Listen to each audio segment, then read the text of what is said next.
GS Lakshmi గారు రచించిన ఒక చక్కటి కథ విందామండి. ఏంటి ఇప్పుడు రుబ్బుతున్నారు? వెనక బాల్కనీలో ఓ మూలకి ఉన్న చిన్న రోటి ముందు ముక్కాలి పీట మీద కూర్చొని రోట్లో పొత్రాన్ని గిరిగిరా తిప్పుతూ చకచకా రుబ్బుతున్న పార్వతమ్మ వెనక నుంచి వచ్చిన కోడలి ప్రశ్నకి ఒక్కసారి ఉలిక్కిపడింది. వెంటనే తేరుకుని, నీకు నేను సమాధానమిచ్చేదేంటన్నట్టు మళ్ళీ పొత్రాన్ని ఇంకా స్పీడుగా తిప్పసాగింది. మిమ్మల్నే ఈ టైంలో ఏం రుబ్బుతున్నారు?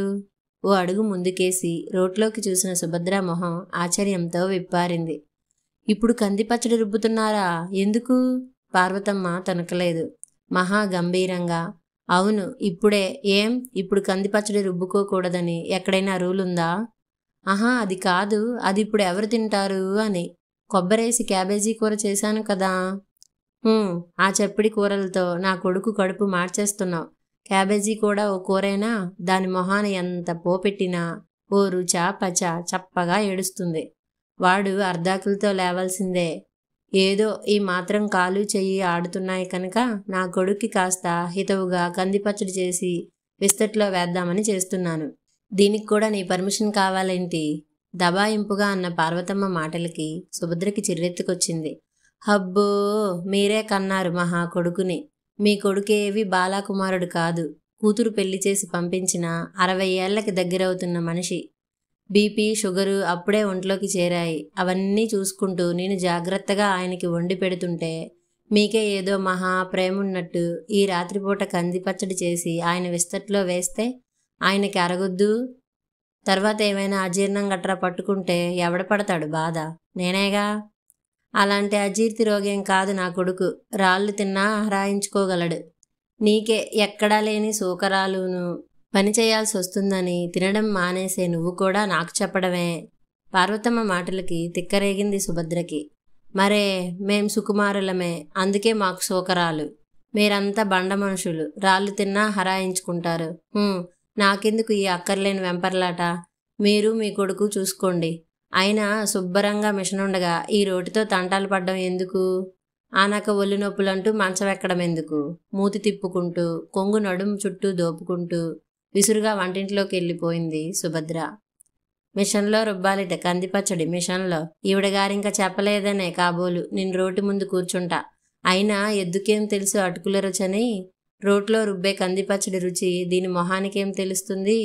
ఇంగువ బాగా దట్టించి కనుక పోపు పెడితేనా ఈ పచ్చడికి? ఆ వాసనకి లంకనాలు చేసేవాడు కూడా లేచి విస్తర ముందు కూర్చుంటాడు. వాడు బొత్తిగా నోట్లో నాలిక లేనివాడు కనుక అమాయకుణ్ణి చేసి కొంగును కట్టేసుకుంది.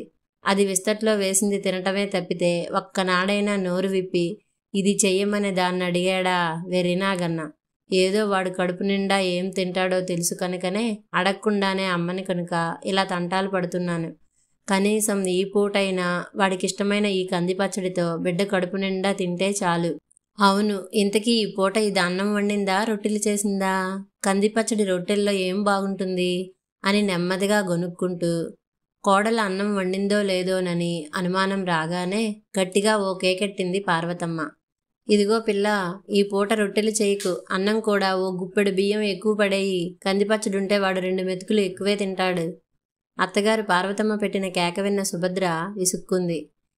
ఈవిడ చాదస్తంతో చస్తున్నాను అనుకుంటూ రొట్టెల కోసం కలిపిన పిండిలో అత్తగారికి కావాల్సిన 2 రొట్టెల వరకు అయ్యే పిండిని మటుకు పైనుంచి మిగిలినది ఫ్రిడ్జ్లో పెట్టేసి కుక్కర్ పెట్టడానికి బియ్యం డబ్బా మూత తీసింది.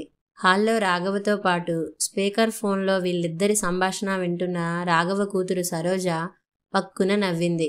విన్నావా అమ్మా? నీకేం, నువ్వెళ్ళి ఢిల్లీలో కూర్చున్నావు. నాకు మటుకు వీళ్ళ గొడవ తప్పటం లేదు. రాఘవ మాటలు విన్న సరోజ నవ్వుతూనే చెప్పింది. పెళ్ళయ్యేదాకా రోజు నా పెంపకం గురించి ఇద్దరూ ఇలాగే గొడవ పడేవారు నాన్న. ఇప్పుడు నీ గురించి అన్నమాట. మొత్తానికి నీకు కాలక్షేపం బాగానే ఉంటుందిలే.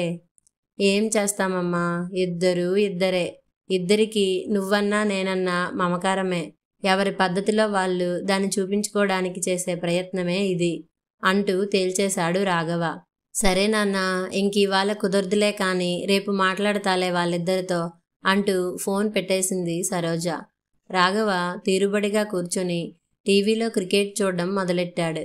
కానీ క్రికెట్ కామెంటరీ కన్నా గట్టిగా అత్తాకోడళ్ల సంభాషణ రాఘవ చెవిలో పడుతోంది. అన్నం వండాలిట. అన్నం 2 పూటలా అన్నం తినకూడదని ఎంతమంది డాక్టర్లు చెప్పటం లేదు. కార్బోహైడ్రేట్లు ఎక్కువగా తినకండో అని ముప్పొద్దులు అందరూ డాక్టర్లు ఆ టీవీలో ఘోష పెడుతూనే ఉంటారు. కానీ ఇలాంటి చాదస్తం మనుషులు వినిపించుకుంటేనా? సుభద్ర బియ్యం కడుగుతూ ఎంత నెమ్మదిగా విసుక్కున్నా ఆ మాటలు పార్వతమ్మ చెవిలో పడనే పడ్డాయి. అవునమ్మా, కడుపు నిండా తినమనడం కూడా చాదస్తమైపోయింది ఇంట్లో. అక్కడికి పెద్దాడికి చెప్తూనే ఉన్నాను. చిన్నాడి దగ్గరికి వెడతాను, టికెట్టు కొని రైలెక్కించరా అని. అక్కడైతే ఎంచక్క వంటిల్లంతా నా అజమాయిషీలోనే ఉంటుంది. ఏం చేసినా సంబరపడిపోతూ తింటారు చిన్నాడు, వాడి పెళ్ళం, పిల్లలు. అక్కడ అందరూ నన్ను నెత్తిన పెట్టుకుంటారు. నీలా నువ్వంటూ మీద పడిపోరు. ఎందుకు పెట్టుకోరు? ఇద్దరూ ఉద్యోగాలైనాయే. ఇంటికొచ్చేసరికి వేడివేడిగా వేపుళ్ళు, కంది పచ్చళ్ళు చేసి పెడితే తినడానికేం తేపరం? అయ్యో, పెద్దావిడ చేత చేయించుకుంటున్నామే అన్న ఇంగిత జ్ఞానం కూడా లేదు వాళ్ళకి. అలాంటి వాళ్ళే నచ్చుతారులేండి మీలాంటి వాళ్ళకి. తీయగా కబుర్లు చెప్పి ఇంటిడి చాకరీ చేయించుకుంటారు. అక్కడికే వెళ్ళండి, ఎవరొద్దున్నారుట? మరే నీ పర్మిషన్ కోసమే చూస్తున్నాను నేను. పాపం వెళ్ళిన దగ్గర నుంచి మొగుడి చేత ఫోన్ల మీద ఫోన్లు చేయించి 10 రోజులు కూడా ఉండనీయకుండా వెనక్కి రప్పించేసేదెవరో. ఎంత జానవి కాకపోతే మొగుణ్ణి కొంగును కట్టేసుకొని వాడితో చెప్పించి నన్ను వెనక్కి రప్పించేస్తావు? పత్రాన్ని మరింత గిరగిరా తిప్పుతూ అడిగింది పార్వతమ్మ. అబ్బో, మీ మీద ప్రేమ కారిపోతుందని రప్పించేశాను పాపం. మీ ముద్దుల కొడుకు అమ్మ మీద బెంగ పెట్టేసుకుని తిండి తినకపోతుంటే పిలిపించండి అనాల్సొచ్చింది. లేకపోతే మీ చేత మాటలు పడటం నాకేవైనా సరదానా? రైస్ కుక్కర్ స్విచ్ వేస్తూ అంది సుభద్ర. ఉండదు మరి బెంగ? మా ఇళ్లల్లో ప్రేమలు, అభిమానాలు ఎక్కువేనమ్మా. మీ వాళ్ళలాగా మాట్లాడితే మొహం చిట్లించుకునే రకాలం కాదు మేము. నాకేం కావాలో నా కొడుక్కి తెలుసు, నా కొడుక్కేం కావాలో నాకు తెలుసు. ఇంతకీ ఈ పచ్చట్లో ఉప్పు సరిపోయిందో లేదో కాస్త చూసి చెప్పు. నా చేతికి ఉప్పు కాస్త తక్కువే పడుతుంది మరి. రుబ్బుతున్న పచ్చట్లోంచి ఉసిరికాయంత ముద్ద తీసి బియ్యం కడుగు నీళ్లు బాల్కనీలోని కుండీలో ఉన్న మొక్కలో పోయడానికొచ్చిన సుభద్ర చేతికి పామింది పార్వతమ్మ. అరచేతిలో వేసిన ఆ పచ్చడిని నాలుకతో చప్పరించి, కాస్త తక్కువైందిలేండి, అయినా ఇంక వేయకండి, ఉప్పు తక్కువ తినాలని డాక్టర్లు చెప్తున్నారు. వాళ్ళకేం ఎన్నైనా చెప్తారు. కంది పచ్చడిలో ఉప్పు తక్కువైతే జిహ్వ చచ్చిపోతుంది. జిహ్వకి అంటనప్పుడు ఇంక ఇంత కష్టపడి పచ్చడి చేసుకోవడం ఎందుకు అంటూ పక్కనే పెట్టుకున్న ఉప్పు జాడీలోంచి చారెడు ఉప్పు తీసి సుభద్రకి చూపిస్తూ ఇది సరిపోతుందా అని అడిగింది. అబ్బే, అంతక్కర్లేదు, సగం చాలు అంటూ ఇంకా అక్కడి నుంచి లేస్తారా? ఇప్పటికే ఆ కాళ్ళు కుదుములు కట్టేసి ఉంటాయి, చెయ్యందించమంటారా అని చెయ్యి చాపింది సుభద్ర. ఇంతలో హాల్లోంచి రాఘవ, సుభద్ర, నీకేదో ఫోన్ వచ్చింది అని పిలవడం వినిపించింది. అదిగో ఏదో ఫోన్ వచ్చిందిట, నువ్వు వెళ్ళి తల్లి, నా తంటాలేవో నేను పడతాను అంటూ పత్రాన్ని మళ్ళీ తిప్పడం మొదలెట్టింది పార్వతమ్మ. ఇంకా ఏం చెప్పినా ఆవిడ వినదని నిర్ధారించుకుని హాల్లోకి వెళ్ళింది సుభద్ర. వసంత ఫోన్ అంటూ ఫోన్ అందించాడు రాఘవ. వసంత వీళ్ళ ఫ్లాట్కి ఎదురుగా ఉన్న ఫ్లాట్లోనే ఉంటోంది. రోజూ కాసేపు కబుర్లు చెప్పుకుంటే కానీ ఉండలేనంత మంచి ఫ్రెండ్స్ ఇద్దరు. వచ్చే నెలలో వసంత తమ్ముడు పెళ్ళి, అందుకోసం షాపింగ్ హడావిడిలో పడి ఈ మధ్య కలుసుకోవడం కుదరటం లేదు. ఏంటి వసంత ఈ టైంలో? ఒక్కసారి రాగలవా సుభద్ర? మా తమ్ముడు పెళ్ళికి పట్టుచీరలు కొన్నాం, నేను అమ్మను. అందులో ఏవి ఎవరికి బాగుంటాయో కాస్త చూసి చెప్తావని అంది అవతల నుంచి వసంత. పట్టుచీరలన్న మాట వినగానే సుభద్ర మొహం మందారంలా విచ్చుకుంది. ఏం చీరలు కొన్నారు? కంచా బెనారస్సా అడిగింది ఆతృత ఆపుకోలేక. అవి ఇవి అన్నీ కొన్నాం, నువ్వోసారి వచ్చి చూసి ఎలా ఉన్నాయో చెప్పు. ఇదిగో ఇప్పుడే వస్తున్నా అంటూ వీధి గుమ్మం వైపు వెళ్ళబోయి మళ్ళీ ఏదో గుర్తొచ్చినట్టు వెనక్కి వచ్చి వంటింట్లో పార్వతమ్మ కోసం చేసి పెట్టిన టిఫిన్ డైనింగ్ టేబుల్ మీద కనపడేలా పెట్టి రాఘవకి విషయం చెప్పి ఎదురు ఫ్లాట్కి వెళ్ళింది సుభద్ర. ఓ అరగంట అయ్యాక పార్వతమ్మ వచ్చింది రాఘవ దగ్గరికి. ఒరే అబ్బాయ్ అంటూ. టిఫిన్ తిన్నావమ్మా అడిగాడు రాఘవ. తిన్నాను కానీ అంటూ మాటని మధ్యలోనే ఆపేసింది పార్వతమ్మ. ఏం కావాలమ్మా? మీ ఆవిడేది రహస్యంగా అడిగింది. ఎదుటి ఫ్లాట్ విమల ఏవో చీరలు చూడమని పిలిస్తే వెళ్ళింది, అంతే రహస్యంగా చెప్పాడు రాఘవ. నీతో ఓ మాట చెప్పాలిరా అంది దగ్గరగా వచ్చి సోఫాలో కూర్చుంటూ. ఇంకాస్త దగ్గరికి జరిగాడు రాఘవ. రేపు శ్రావణ మాసానికి మీ ఆవిడికి జరీ గల్లున్న కంచిపట్టు చీర కొనరా అంది నెమ్మదిగా. అదేంటి ఆశ్చర్యంగా అడిగాడు రాఘవ. పాపం వెర్రిపిల్ల, ఎప్పటినుంచి దాని మనసులో ఈ కోరిక ఉందో మొన్న ఫోన్లో వాళ్ళ అక్కతో అంటుంటే విన్నాను. ఇన్నేళ్ల నుంచి పాపం మనం ఏది కొంటే అదే కట్టుకుంది, కానీ ఎప్పుడూ నోరు తెరిచి నాకిది ఇష్టం అని చెప్పలేదు. నువ్వేమీ లోటు చేశావని కాదనుకో, కానీ ఇన్నాళ్ళు పిల్ల పెళ్లి బాధ్యత ఉంది కనుక ఇద్దరూ పొదుపుగా సంసారం చేసుకుంటూ దాన్ని ఓ ఇంటిదాన్ని చేశారు. ఇప్పటికైనా కాస్త దాని ఇష్టాయిష్టాలు చూసి చేస్తుండు అంది.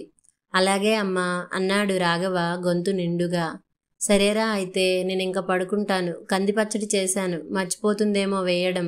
అడిగి వేసుకుని తిను అంటూ తన గదిలోకి వెళ్ళిపోయింది ఆవిడ. సీరియస్గా క్రికెట్ చూస్తున్న రాఘవ మీద ఏదో పడినట్టు అవడంతో ఒక్కసారి ఉలిక్కి పడ్డాడు.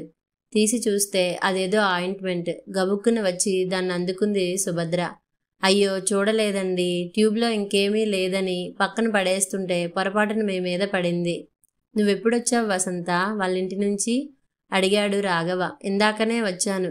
మీరు ఆ క్రికెట్లో మునిగిపోయి ఉన్నారు. ఏ దొంగాడైనా ఇంట్లో చొరబడినా ఇంతే అంటూ సుభద్ర టేబుల్ మీద కుప్పగా పోసిన ట్యూబుల్లో దేనికోసమో సీరియస్గా వెతుకుతోంది. ఏం కావాలి అడిగాడు. పెయిన్ బామ్ అండి, ఇక్కడే ఎక్కడో ఉండాలి. ఏం నడుం నొప్పిగా ఉందా? నాకు కాదు, మీ అమ్మగారికి. చూడండి కాళ్ళు రెండు ముడుచుకొని ఎలా పడుకున్నారో.